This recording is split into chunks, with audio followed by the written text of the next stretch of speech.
Firman Tuhan, saya persilakan kepada Bapak Pendeta Yakub Nur.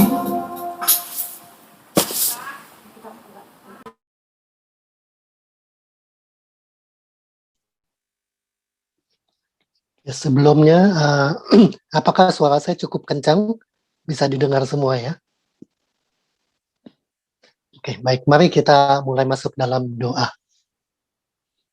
Bapa dalam surga, kami bersyukur Tuhan, pada pagi hari ini kami boleh kembali berkumpul, memuji nama Engkau, bersama-sama berbakti, dan kini tiba saatnya kami mendengar firman Engkau Tuhan.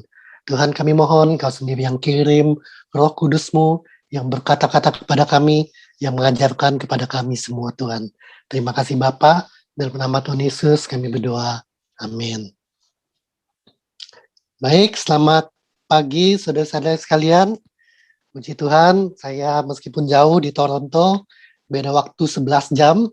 Sekarang ini jam 11 malam saya, hari Sabtu malam. Beda 11 jam, tapi saya tetap masih bisa membawakan firman Tuhan kepada saudara-saudari sekalian.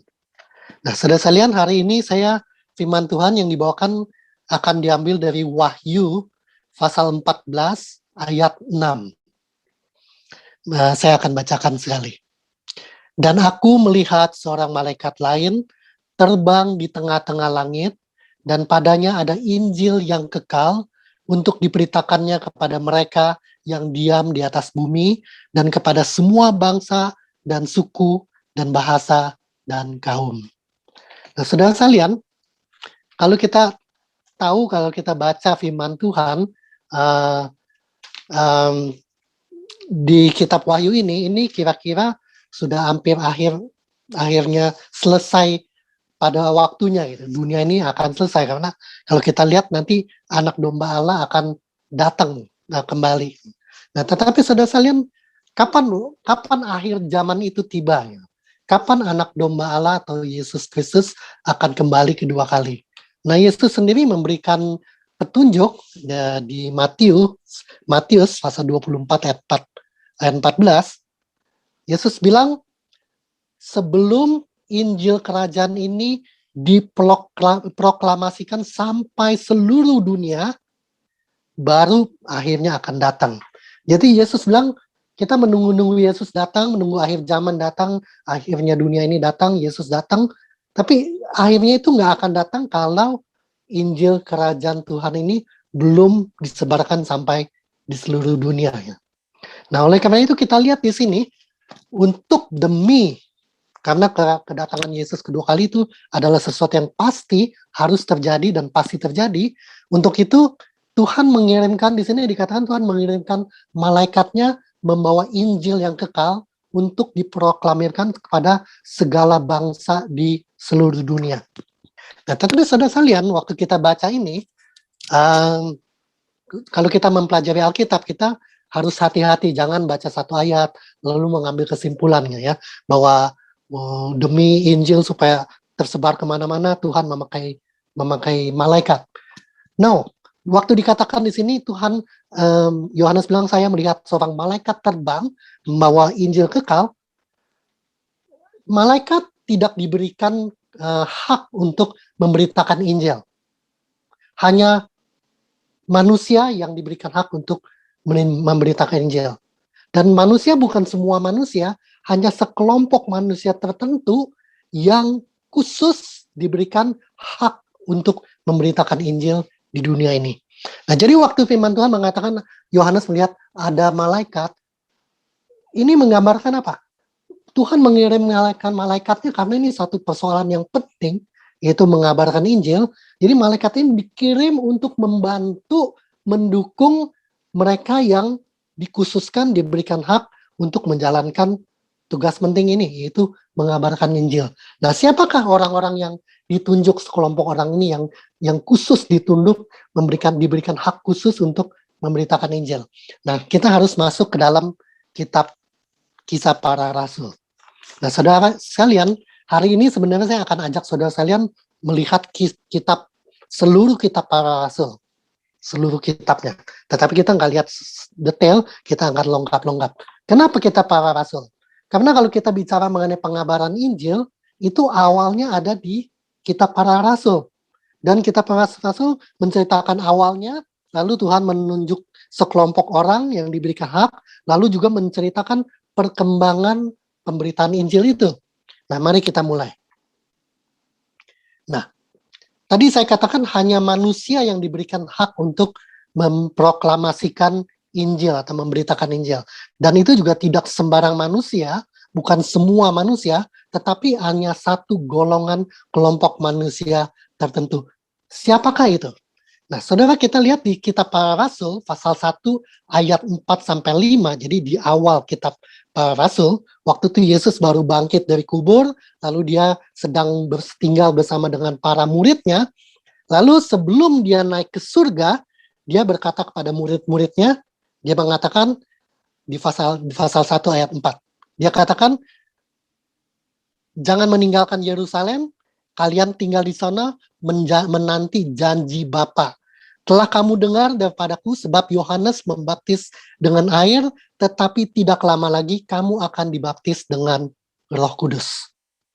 Jadi sebelum Yesus pergi ke surga, dia udah pesan, tinggal di Yerusalem ya. Saya nanti kamu tunggu, ada waktunya, saatnya akan dikirim Roh Kudus, kalian akan dibaptis oleh dalam Roh Kudus.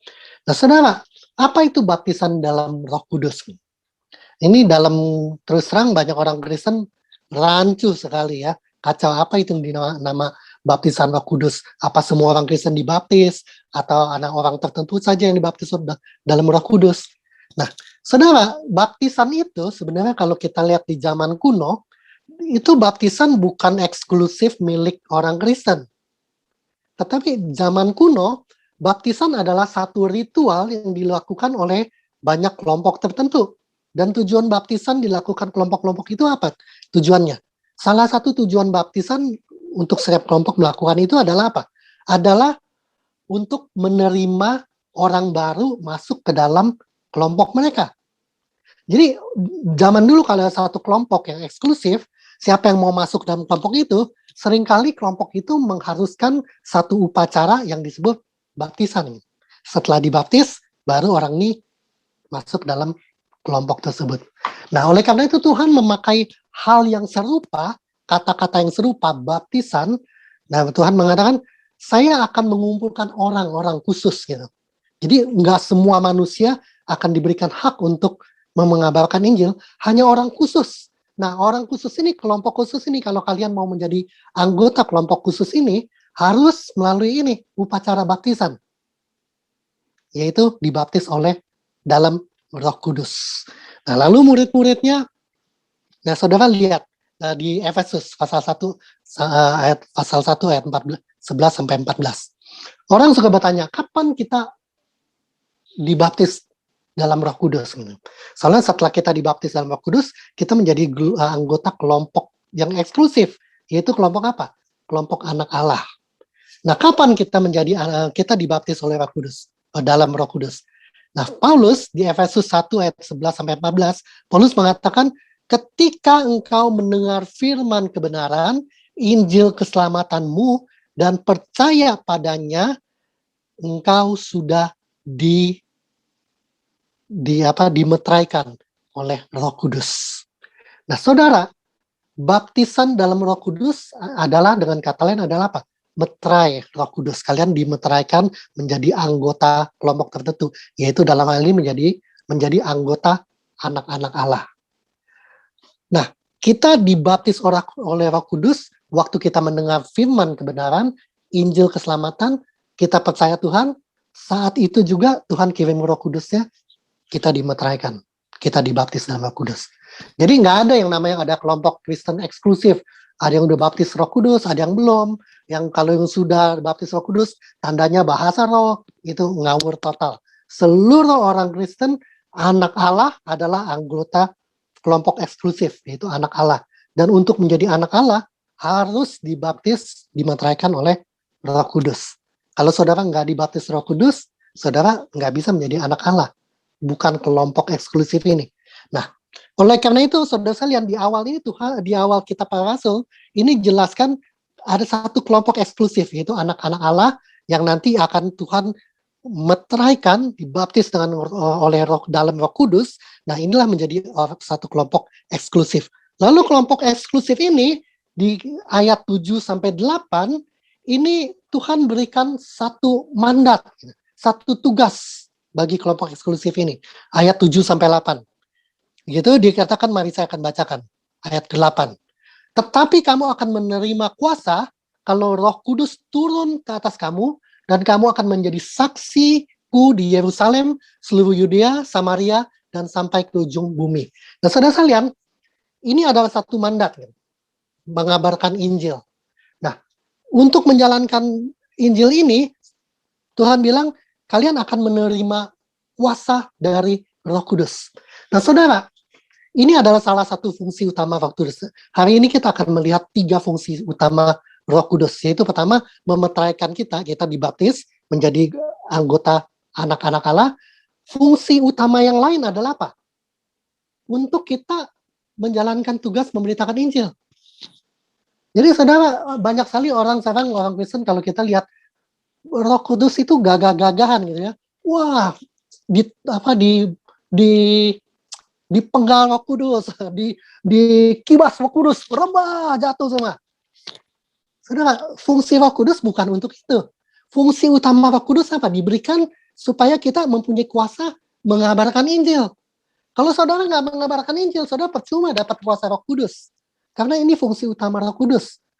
Saudara akan menerima kuasa dari Roh Kudus sehingga kita menjalankan Injil, mengabarkan Injil. Nah, lalu saudara, untuk menggambarkan itu, setelah mereka datang ke Yerusalem, berkumpul, lalu tidak lama kemudian benarlah Roh Kudus itu turun. Nah, waktu Roh Kudus turun itu di atas para murid-murid Yesus, tiba-tiba mereka berbahasa roh. Dalam bahasa Indonesia disebut bahasa roh atau bahasa lidah. Nah, saudara, saya mau ajak saudara lihat ini bahasa lidah yang berbeda gitu ya. Tapi saya nggak akan bahas terlalu jauh di sini. Saudara, kalau perhatikan, bahasa roh yang ada di dalam kisah para rasul itu berbeda dengan bahasa roh yang ada di kitab Korintus. Itu jangan dikacaukan. Yang di kitab Korintus adalah bahasa roh itu adalah karunia roh. Karunia roh itu tidak semua orang punya. Setiap orang ada karunia roh yang berbeda-beda. Salah satu karunia roh adalah berbahasa roh. Dan bahasa roh yang di Korintus dikatakan tidak ada satu orang pun yang mengerti. Harus ada yang menerjemahkan, harus ada yang mempunyai karunia menerjemahkan. Nah, itu bahasa roh yang berbeda.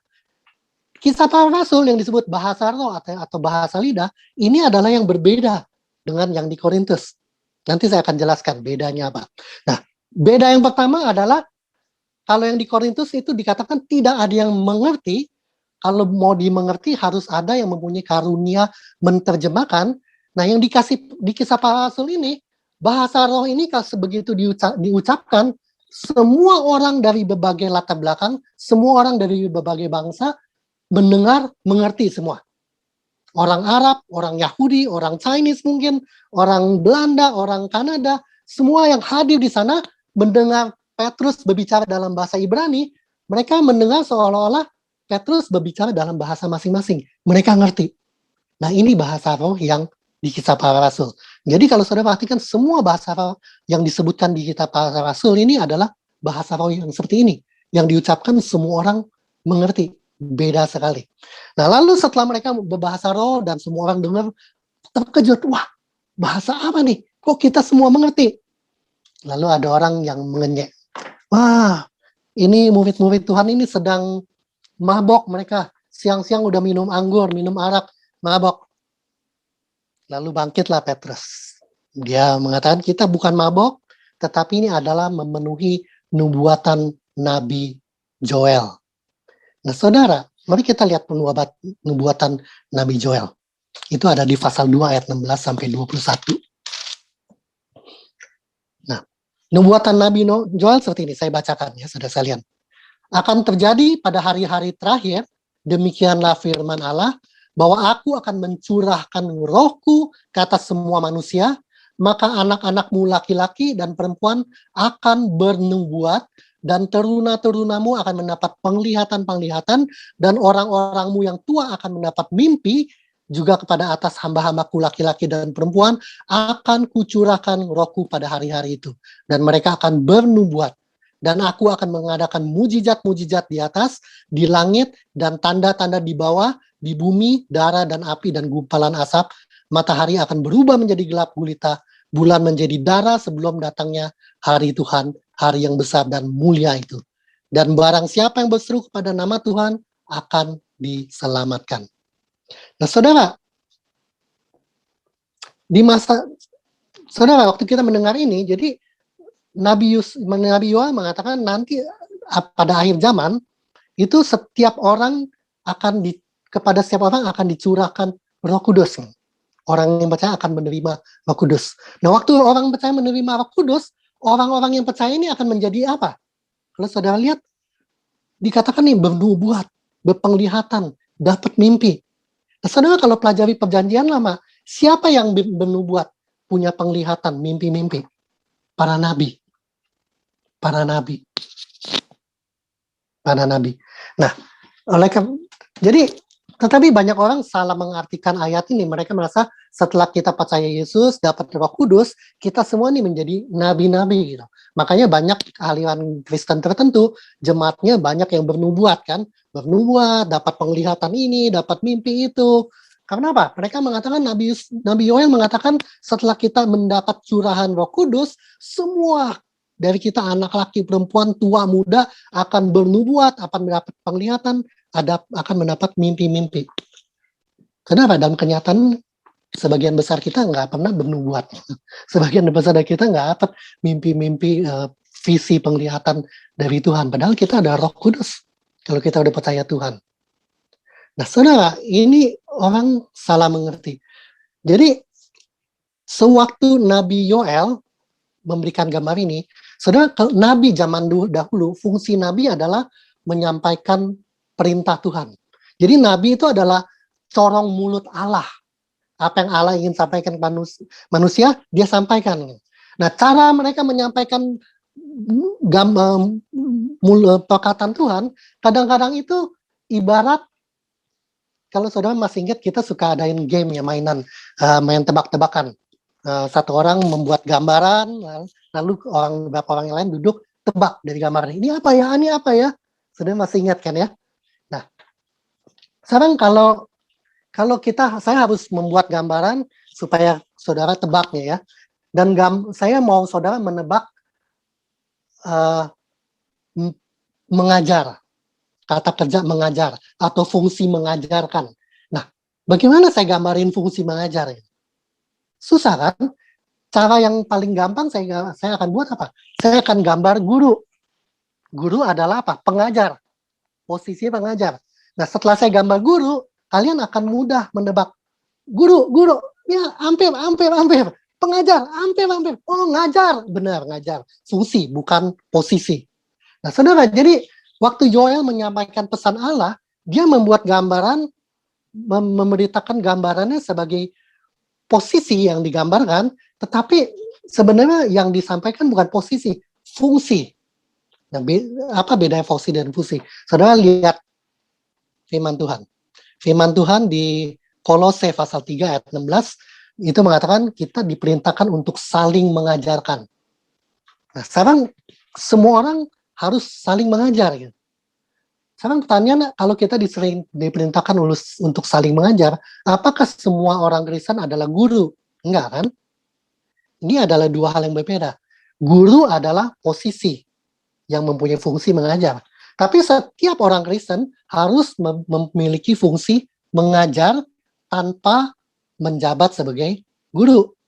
Beda kan? Demikian juga ini Nabi Yoel mengatakan nanti pada akhir zaman sewaktu Roh Kudus dicurahkan, semua anak-anak Tuhan akan mempunyai fungsi sebagai nabi. Belum tentu menjabat nabi, belum tentu jadi nabi, tapi fungsi nabi. Nah, fungsi nabi itu apa?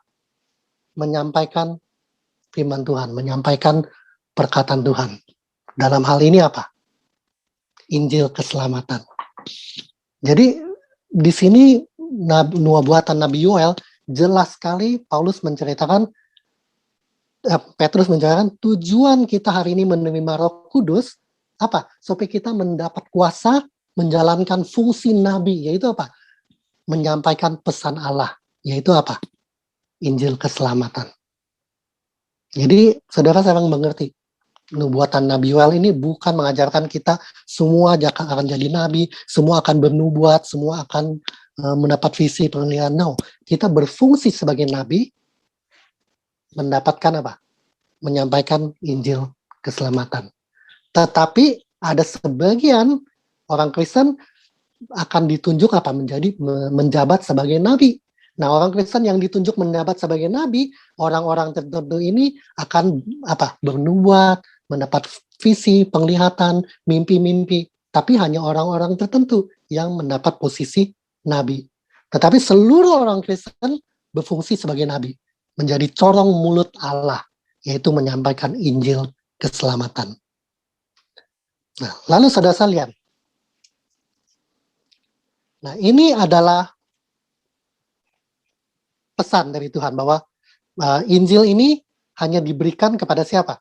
Untuk menabarkan Injil ini, hak mengabarkan Injil ini hanya diberikan kepada sekelompok orang kecil, yaitu anak-anak Allah yang dimeteraikan oleh Roh Kudus, dan Roh Kudus yang memeteraikan mereka ini akan memberikan mereka kuasa untuk menjalankan perintah ini, mengabarkan Injil. Nah, mari kita masuk ke bagian kedua, saudara-saudara. Jadi tadi kita lihat malaikat ini bukan malaikat yang mengabarkan Injil, tetapi sebenarnya kelompok orang tertentu, yaitu kita-kita ini, anak-anak Allah, yang punya hak khusus untuk menjalankan Injil. Nah, yang kedua adalah, dikatakan malaikat ini membawa Injil kekal, saudara sekalian. Nah, kenapa disebut Injil kekal? Ada dua alasan. Pertama, Injil itu sendiri kekal. Kekal itu maksudnya apa, saudara sekalian? Kekal itu artinya ada. Dulu udah ada, sekarang ada, nanti pun ada gitu ya. Nah, saudara, kenapa Injil itu kekal? Ada. Nah, Injil itu kita kadang-kadang pikir, wah, Injil itu ada waktu Yesus datang ke dunia, dia mati di atas kayu salib, itu Injil. Domba yang disembelih, domba Allah yang menanggung segenap dosa manusia, mati di atas kayu salib, disembelih, itu adalah Injil. Benar, itu Injil, saudara sekalian. Tetapi jauh-jauh hari sebelum Injil itu benar-benar datang dalam bentuk Yesus, Injil itu udah mulai dinyatakan. Ahli-ahli firman Tuhan, ahli akademi firman Tuhan, mengatakan di kitab Kejadian, pasal 3 ayat 15, waktu Tuhan memberikan kutukan kepada Adam, Hawa, dan setan, ular yang menggoda Adam, itu mengandung, kutukan itu mengandung apa? Mengandung Injil yang disebut proto-evangelion. Proto-evangelion itu maksudnya adalah Injil dalam bentuk yang purba, Injil dalam bentuk yang kuno. Nah, apa Injil itu waktu disampaikan dalam kutuk itu? Waktu Tuhan mengatakan mengutuk kepada Hawa, Tuhan mengatakan keturunanmu akan apa? Keturunanmu akan meremukan kepala ular, namun ular akan mengantuk tumit keturunan perempuan. Ini adalah Injil. Ini adalah Injil dalam bentuk awal. Karena kita tahu keturunan perempuan siapa? Yesus. Yesus akan diantuk kakinya, dia akan disalib, disembelih, tetapi di atas waktu dia disembelih, dia meremukan kepala ular, meremukan kepala iblis. Di awal kitab Kejadian pun sudah ada Injil. Tetapi Injil ini bukan hanya dari sana mulanya. Jauh-jauh bahkan apa? Bahkan sebelum dunia dijadikan, Injil ini pun di mata Allah sudah ada. Nah, saudara, saya ajak saudara nggak usah buka firman Tuhan. Saya yang buka. Ini Wahyu pasal 13 ayat 8. Wahyu pasal 13 ayat 8 itu diceritakan, dan semua orang yang diam di atas bumi akan menyembahnya, Jadi pasal 13 ini menceritakan binatang yang keluar dari laut, menceritakan antikristus yang keluar dari laut. Dikatakan semua orang yang diam di atas bumi akan menyembahnya, yaitu setiap orang yang namanya tidak tertulis sejak dunia dijadikan di dalam kitab kehidupan dari anak domba yang telah disembelih. Nah, saudara kalau baca bahasa Inggris, bahasa Indonesia terjemahan cuma dua macam ya. Kalau saudara baca Alkitab bahasa Inggris, itu terjemahannya macam-macam. Ada puluhan terjemahan bahasa Inggris. Lalu terjemahan bahasa Inggris ya, kalau saudara baca ayat ini, pasal 13 ayat 8, itu terjemahan bahasa Inggris berbeda-beda. Ada yang mengatakan orang-orang ini yang menyembah antikristus nanti, ini adalah orang yang namanya yang tidak tertulis dalam kitab kehidupan milik anak domba Allah. Lalu nama ini tidak tertulis sejak sebelum dunia dijadikan. Itu pertama, terjemahan pertama. Ada terjemahan bahasa Inggris lagi mengatakan apa? Nama orang ini tidak tertulis dalam kitab kehidupan anak domba Allah yang telah disembelih sejak sebelum dunia dijadikan. Jadi ya sejak sebelum dunia dijadikannya apa? Yang pertama itu nama itu tidak ditulis, jadi ada nama yang ditulis, ada yang namanya tidak ditulis dalam kitab kehidupan. Ditulisnya kapan? Sebelum dunia dijadikan. Itu terjemahan pertama. Terjemahan kedua, milik anak domba Allah yang disembelih sejak sebelum dunia dijadikan. Jadi sebelum dunia dijadikannya apa yang terjadi? Anak domba itu disembelih sebelum dunia dijadikan. Nah, ada dua terjemahan, saudara. Kok bisa ada dua terjemahan? Karena struktur bahasa Yunani memungkinkan itu, memungkinkan. Jadi akhirnya ada yang bilang, oh, yang sebelum dunia jadikan adalah penulisan nama-nama orang ini dalam kitab kehidupan. Ada yang bilang, oh enggak. Sebelum dunia dijadikan, itu yang terjadi adalah apa? Anak domba Allah sudah disembelih bahkan sebelum ini. Yang mana yang kita pilih, saudara-saudara? Saya cenderung yang anak domba Allah. Kenapa? Karena di mata Tuhan, meskipun Yesus belum datang, di mata Tuhan anak domba Allah itu sudah disembelih bahkan sebelum dunia dijadikan. Dan sebelum dunia jadikan, Tuhan sudah punya rencana. Anak domba ini akan disembelih. Sehingga di mata Tuhan, saudara masih ingat waktu Adam dan Hawa, mereka berdosa. Apa yang pertama Tuhan lakukan? Sembelih binatang untuk menutupi mereka. Kenapa binatang bisa menyelamatkan mereka? Lalu sejak itu, saat itu, semua hewan-hewan, ternak-ternak dipotong untuk menyelamatkan bangsa Israel. Kenapa? Karena di mata Allah, bahkan sebelum itu terjadi, sebelum dunia dijadikan, anak domba sudah disembelih. Jadi waktu bangsa Israel memotong domba, waktu Tuhan memotong binatang untuk Adam dan Hawa, di mata Tuhan dia sudah lihat anaknya udah disembelih. Sehingga mereka bisa diselamatkan. Jadi di mata Tuhan sudah terjadi. Lalu Yesus datang, terjadi.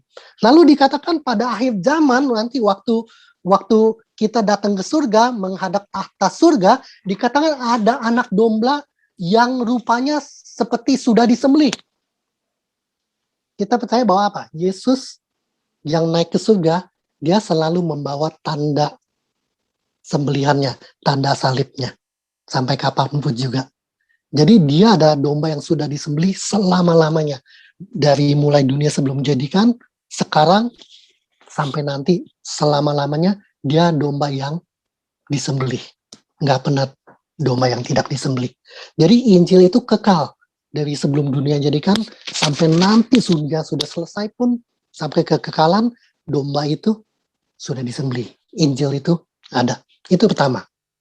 Kedua, disebut Injil kekal, karena sejak manusia jatuh dalam dosa, dunia dan segenap isinya mulai berjalan menuju apa? Kehancuran, kematian. Tapi dengan adanya Injil, Tuhan kirim Injil, melalui Injil dunia ini dirubah. Dirubah apa? Setiap orang yang percaya menerima Injil ini akan menerima hidup yang kekal. Jadi kalau tadinya menuju kematian, dunia ini dirubah menuju kekekalan, saudara sekalian. Oleh karena itu disebut Injil yang kekal. Nah, saudara, Injil ini mempunyai hasil yang luar biasa, saudara sekalian. Jadi kalau saya mau kasih satu contoh ya. Dari mana kita tahu bahwa kita belajar bahwa kita akan lihat nanti bahwa Injil ini mulai dengan Injil diberitakan dunia ini dunia ini akan dirubah oleh Tuhan. Akan dirubah. Kalau tadinya sesuatu yang Tuhan ciptakan itu sudah baik sempurna di awal, lalu rusak karena dosa, lalu dengan Injil ini perlahan-lahan akan diubah. Sampai nanti semua Tuhan Yesus datang kembali, semua diubah menjadi sempurna kembali. Nah, Tuhan memberikan di seluruh kitab para rasul, kalau saudara baca seluruh kitab para rasul, itu Tuhan memberikan satu tanda bahwa Injil itu mengubah segala sesuatu menjadi lebih baik. Apa salah satu tandanya? Bahasa. Saudara masih ingat waktu manusia jatuh dalam dosa, lalu di kitab Kejadian masih ingat Menara Babel. Nah, Menara Babel akan terjadi. Manusia datang semua berkumpul, lalu mereka bangun menara. Mereka bilang, mari kita bangun menara yang tinggi mencapai langit-langit, awan-awan. Kita mencari nama bagi kita menjadi seperti Tuhan. Mau mencari nama, kumpul semua. Apa yang terjadi? Tuhan bilang, no, itu dosa. Lalu Tuhan kacaukan mereka. Apa yang terjadi? Tuhan kacaukan bahasa mereka. Jadi saudara sekalian, awalnya manusia itu satu bahasa. Dan banyak bahasa yang terjadi adalah apa? Adalah akibat dosa. Jadi bahasa yang kita miliki, yang berbagai bahasa ini, sebenarnya adalah tanda dosa. Tanda dosa. Kalau nggak ada dosa, nggak ada berbagai bahasa. Hanya satu. Nah, oleh karena itu tanda dosa, bahasa, saudara lihat, menarik. Di dalam kitab para rasul ada 4 kejadian, hanya 4 kejadian di mana setiap kali orang percaya menerima Roh Kudus, lalu dikatakan mereka berbahasa roh. Dan bahasa roh ini dimengerti oleh semua orang dari berbagai bahasa. Satu bahasa dimengerti oleh semua orang dari berbagai penjuru dunia. Dan ini hanya 4 kejadian. 4 kejadian ini saya akan bacakan, saudara boleh catat nanti ya. Pertama di pasal 2 ayat 1-4 itu di Yerusalem. Sudah masih ingat Yerusalem? Itu yang pertama kan, murid-murid kumpul di Yerusalem, Roh Kudus dicurahkan, lalu mereka berbahasa roh. Kedua, di mana? Pasal ini sebenarnya ketiga, tapi saya tulis kedua. Pasal 10 ayat 44-48 ini Cornelius di Caesarea. Caesarea itu di mana? Masih bagian dari Judea. Jadi Yerusalem itu di Judea. Judea itu seperti Jawa Barat ya. Yerusalem itu Jakarta. Jadi Cornelius itu mungkin di Bogor, di Judea. Lalu Kisah Para Rasul 8 ayat 14-19 itu Rasul Philip, dia tiba-tiba dia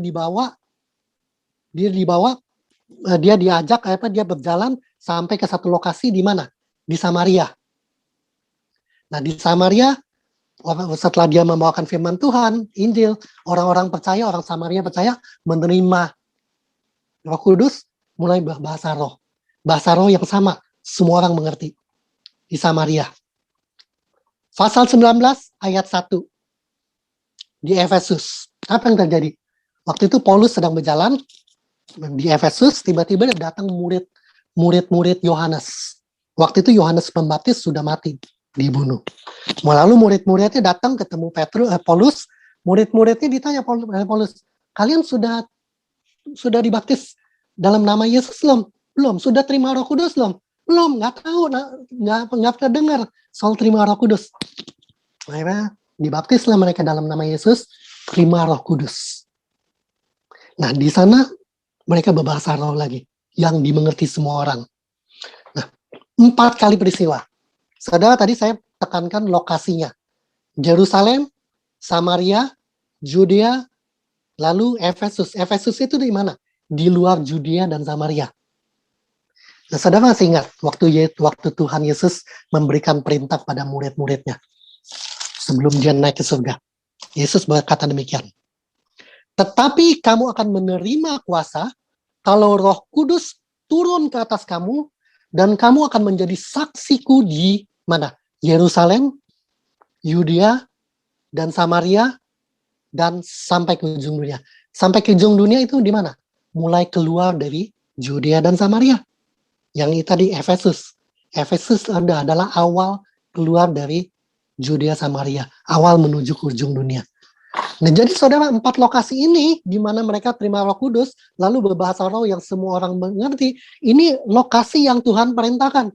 Jadi saksi Yerusalem mulai Judea, Samaria, lalu keluar dari Judea Samaria menuju ke ujung dunia. Mulai di Efesus. Nah, kenapa di tempat 4 lokasi ini harus mereka bahasa roh yang bisa dimengerti? Tuhan mau menunjukkan begitu firman, begitu Injil diberitakan, lalu orang menerima Injil ini, terjadi perubahan. Kalau tadinya kutukan dosa, satu bahasa menjadi banyak, sekarang bahasa menjadi satu lagi. Hanya satu bahasa yang diucapkan, semua mengerti. Orang Chinese ngerti, orang Arab ngerti, orang apa, semua ngerti. Semua ngerti.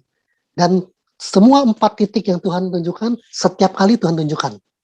Di mana Injil diberitakan, orang terima, terjadi perubahan. Akibat dosa dibalikan. Nah, saudara, di sini kita lihat apa? Perintah memberitakan Injil untuk menjadi saksi bagi Tuhan atau memberitakan Injil mulai dari Yerusalem, Judea, Samaria, lalu keluar Judea Samaria menuju sampai ke ujung dunia. Ini adalah perintah misi mengubah dunia. Mengubah dunia dari efek dosa ya. Saudara, ini misi yang luar biasa, misi yang mengubah dunia. Nah, saya mau tutup dengan satu cerita, ilustrasi. Ada seorang anak muda, dia pergi ke luar negeri, lalu dia suka bertualang di luar negeri, dia senangnya jalan ke hutan-hutan, dia hiking ke hutan-hutan, lalu sampai satu saat dia tersesat di hutan. Wah, dari pagi, siang, sampai malam gelap, tersesat. Dia bilang cilaka nih, kalau tersesat terus, nggak ada yang tahu saya hilang di sini, bisa mati. Akhirnya tiba-tiba dia udah hampir putus asa, dia jalan-jalan, ketemu satu rumah. Rumah ada tua, udah reot. Dia dengan gembira dia ketok, lalu ada yang buka pintu. Buka. Ada seorang kakek tua. Dia masuk ke dalam. Begitu masuk, dia bilang, aduh, saya haus, saya lapar, saya udah berhari-hari nggak makan, nggak minum. Kakek tua bilang, duduk. Siapin makanan, siapin minuman, dia kasih dia makan, minum. Dia nggak sempat lihat apa-apa di dalam. Nah, selesai dia makan, minum, udah kenyang, baru dia sempat lihat dalam rumah, saudara. Rumah itu sesuai dengan penampilan luarnya. Butut, cuma ada satu bangku panjang tempat dia duduk, lalu ada meja makan yang udah reot, ada kursi satu yang udah reot, temboknya udah catnya udah butut, kotor semua. Pokoknya itu rumahnya itu dalam udah butut, nggak terurus. Tetapi ada satu dinding di ujung itu berbeda. Dinding di ujung itu berbeda. Dinding itu rapi, bersih. Catnya memang udah luntur karena lama. Tapi itu kelihatan nggak ada sarang laba-laba, nggak ada kotoran. Lalu di tembok itu udah rapi, bersih, ada banyak gambaran gitu. Foto figura. Fotonya itu lurus, bagus, rapi gitu ya. Lalu dia, anak muda ini heran ya. Ini rumah semuanya berantakan, reot, nggak terurus, kotor. Kok bisa ada satu tembok yang rapi, bersih, terawat, dia punya foto-fotonya juga lurus, semua teratur. Dia tanya, ini foto-foto apa?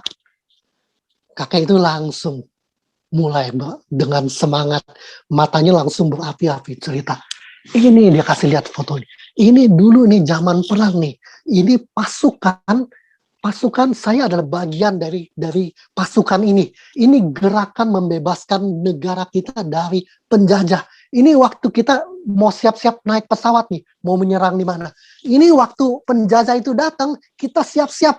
Ini kita lagi menyelundup ke sana, sedang mengambil bahan bakar. Ini dia ceritain semua, saudara. Anak muda ini, itu kakek semangat sekali cerita. Dan dengan bangga. Gitu, Anak muda itu tanya, kayak kamu yang mana nih? Kan udah puluhan tahun nih. Ini udah kakek tua, ini pasti masih muda. Yang mana? Nggak saya nggak kenalin, nggak kelihatan. Kamu yang mana? Kakek itu ketawa dengan malu, memang saya nggak ada di foto itu. Loh, kok nggak ada? Ya, saya tugas saya adalah tukang masak. Tetapi saya tetap bagian dari pasukan itu. Jadi saudara, itu foto itu nggak ada dia semua gitu. Pasukan itu perang, pasukan itu naik pesawat, pasukan itu nembak musuh, semua ada. Dia nggak ada karena dia tukang masak. Dia tukang masak. Tapi biarpun tukang masak, dia bangga. Kenapa? Dia bagian daripada gerakan pembebasan negara. Kalau nggak ada tukang masak, pasukan itu nggak ada yang makan, nggak bisa perang. Nah, saudara, posisinya apapun dia bangga. Kenapa? Karena gerakan itu gerakan yang mengubah negara dia. Pemberitaan Injil ada gerakan yang mengubah dunia.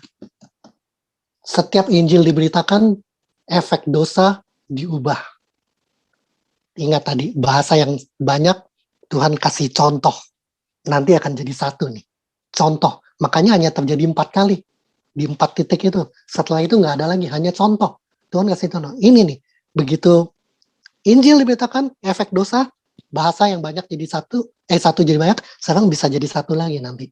Nanti di surga kalian hanya satu bahasa. Balik. Bahasa apa? Who knows? Mungkin Inggris, mungkin Korea. Makanya baik-baik belajar Korea kalian. Ya.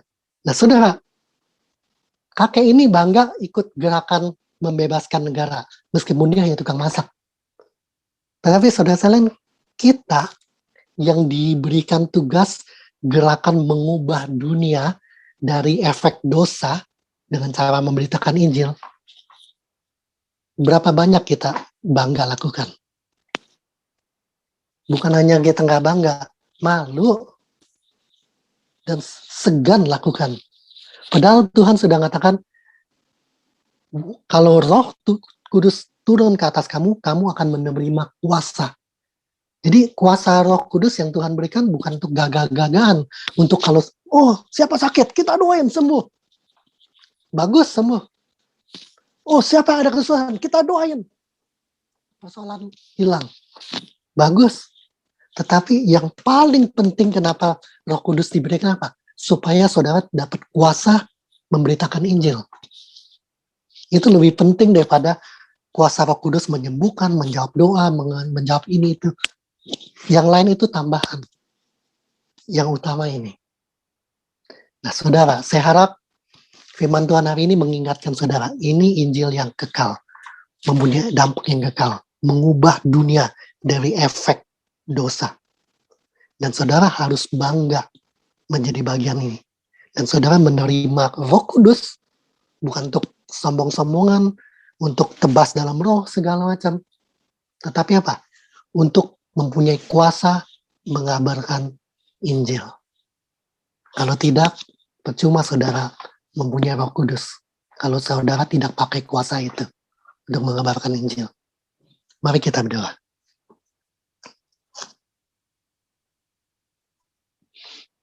Bapa dalam surga, kami datang ke hadapan Kau Tuhan. Tuhan Kau pimpin supaya kami boleh belajar apa yang Kau sudah beritakan pada kami, supaya apa yang kami terima hari ini tidak sia-sia Tuhan, tetapi kami diingatkan kembali bahwa setiap kami yang percaya Engkau sudah dibaptis dalam Roh Kudus. Kami sudah dimeteraikan, kami sudah menjadi golongan elit, yaitu anak-anak Allah. Dan bukan hanya itu, kami menerima Roh Kudus supaya kamu mempunyai kuasa untuk ikut dalam gerakan yang hebat, yang mengubah dunia dari efek dosa. Tuhan, biarlah setelah mendengar semua ini, kami menjadi bangga akan tugas mengabarkan Injil. Bukan hanya bangga, tapi kami mau ikut ambil bagian. Dan kami tidak sia-siakan kuasa Roh Kudus yang Tuhan sudah berikan untuk demi mengabarkan